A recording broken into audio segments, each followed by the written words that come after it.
Terima kasih Anda masih menyaksikan kabar utama. Pemirsa, kami akan melanjutkan dialog dengan Prof. Susi Sudarman selaku pengamat hubungan internasional mengenai pidato yang disampaikan oleh Presiden Prabowo Subianto di sidang umum PBB ke-80 di New York, Amerika Serikat.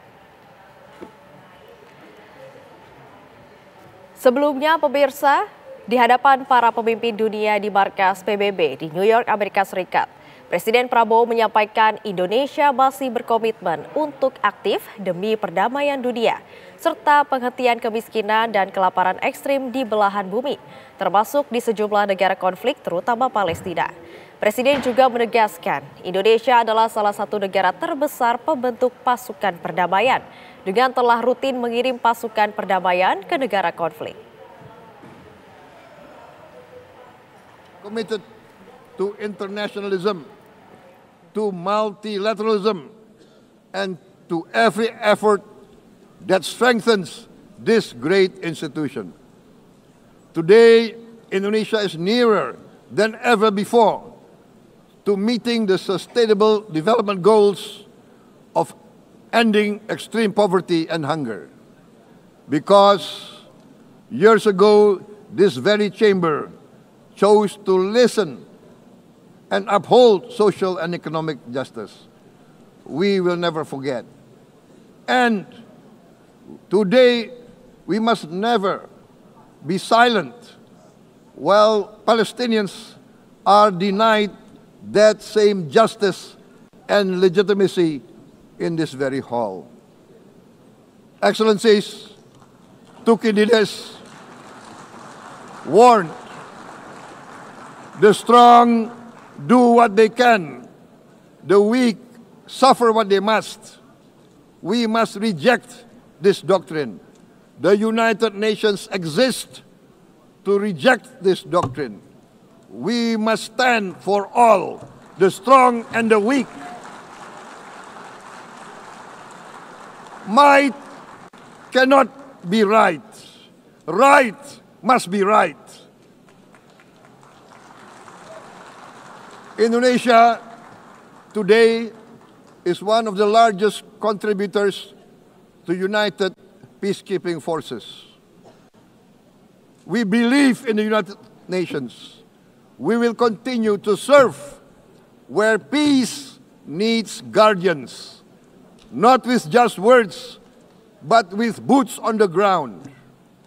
If and when the United Nations Security Council and this great assembly decide Indonesia is prepared to deploy 20,000 or even more of our sons and daughters to help secure peace in Gaza or elsewhere.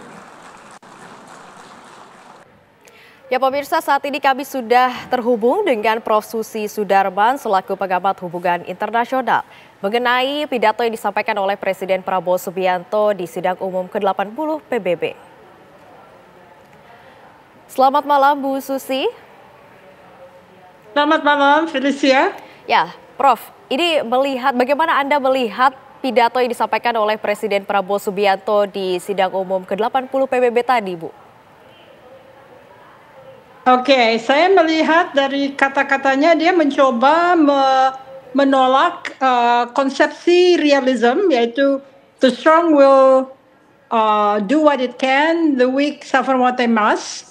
Tetapi pada akhirnya dia juga menyiapkan peacekeeping forces untuk menyelamatkan orang-orang yang terlanda perang. Jadi sebetulnya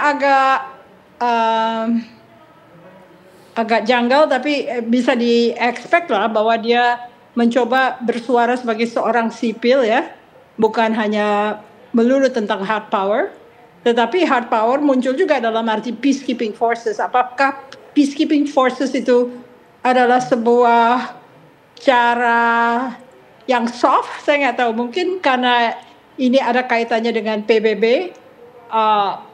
Peacekeeping forces bisa dianggap sebagai soft power, tapi agak kelihatan bahwa dia mencoba membela kalangan yang terlanda konflik.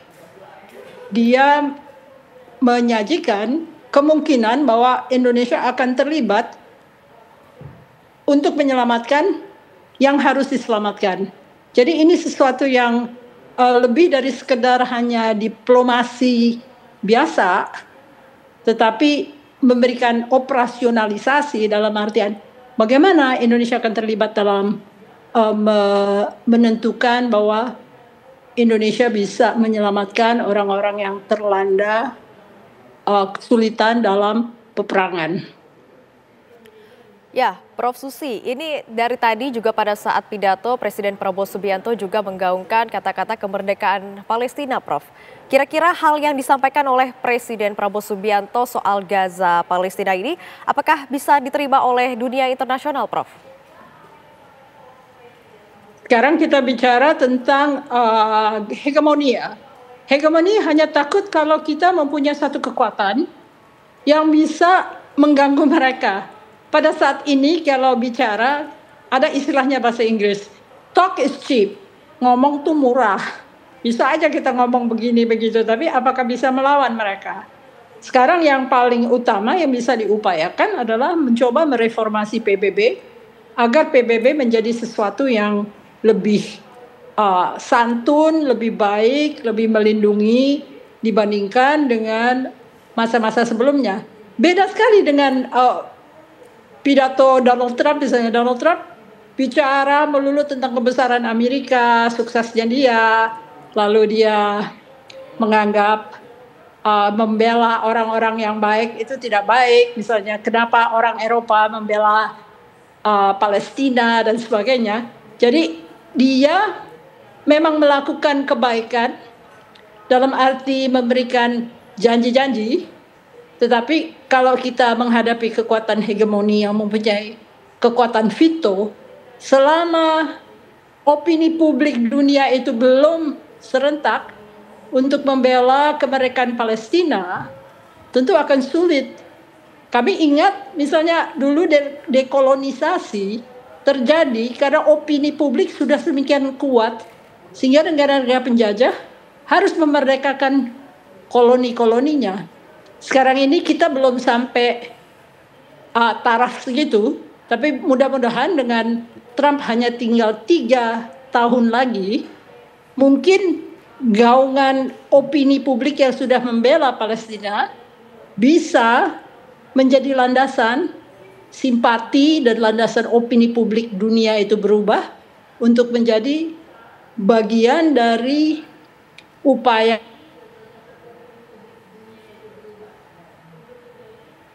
Ya, Prof. Susi. Prof. Susi, apakah bisa mendengar saya?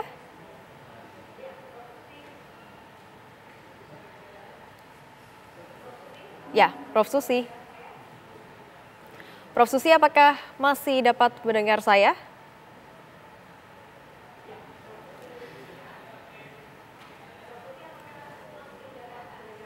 Terima kasih Prof. Susi atas kesediaannya dan juga waktunya untuk berdialog di Kabar Utama. Terima kasih Prof. Susi.